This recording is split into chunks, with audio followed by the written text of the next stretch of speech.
يمكن أو لمس بنية مدربة مال دلافين مدري مال شنو، بنية اسمها جيسيكا، بثوا دعاية أنها أكلت من قبل الحوت مالها الأوركا، أكلها الحوت مالتها.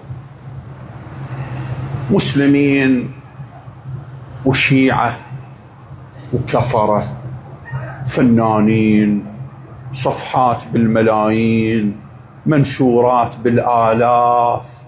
الله، غدر الدنيا.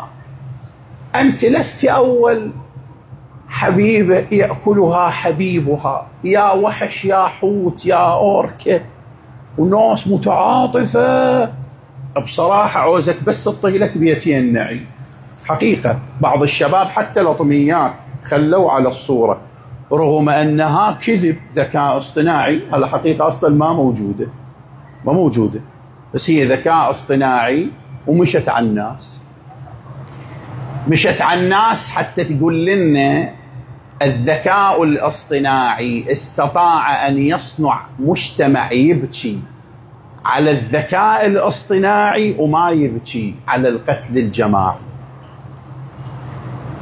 أصنع مجتمع متهرئ ضعيف يبكي على تمثيلية تخر دموعه، بس ما يبكي على طفلة تموت من الجوع. أصنع فنانين وإعلاميين ومشاهير يتعاطفون مع قصة خرافية، بس ما يبكون على أطفال يقتلون أمامهم بالHD واضحة أمامهم بالمباشر أمامهم. هذا أخواني كنت تلتفتون له. هاي أداة يراد بها باطل، وهي أداة باطلة، مو أداة حق يراد بها. هي الأداة باطل والمراد باطل. لاعب كرة قدم اسمه محمد حريبي يمكن هيك فلسطيني انقتل، قتلوه إسرائيل. فموقع من مواقع الفيفا ينشر صورته ويعلق تعليق بعيد، يعني أنه هذا مات. لاعب مصري ما نريد نذكر اسمه لأنه هو متخاذل دائما، يكتب تعليق يقول لهم اكتبوا سبب موته، لماذا مات هذا اللاعب. تصير تعليقات من هنا وهناك. تخيل أنت مؤسسة رياضية شعارها الروح الرياضية، لاعب ينتمي لهاي المؤسسة تقتله إسرائيل، ما يقدرون يقولون قتلته إسرائيل. وبعدين يقول لك الرياضة حب وطاعة واحترام، والرياضة بعيدة عن السياسة، والرياضة ترفه الناس، والرياضة تفرح الناس، والرياضة توصل الناس إلى النجاح وإلى الكذا. أبد، هذا يمشوا علينا، أما هم لا، ما يمشي عندهم هذا.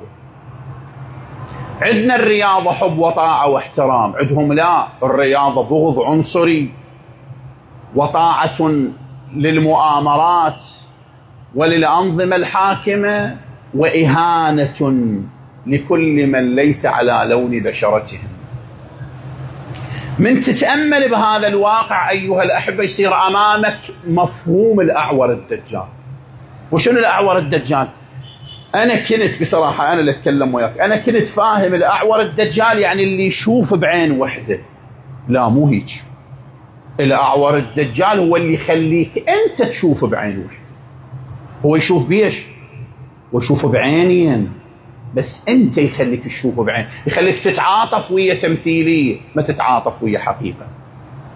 يخلي العالم يئن ألما ووجعا على الحلقة الأخيرة من مسلسل ما أدري شو يسموه، ولا يتألم على الضربة الأخيرة والمجزرة الأخيرة والمستشفى التي وقعت على أهلها.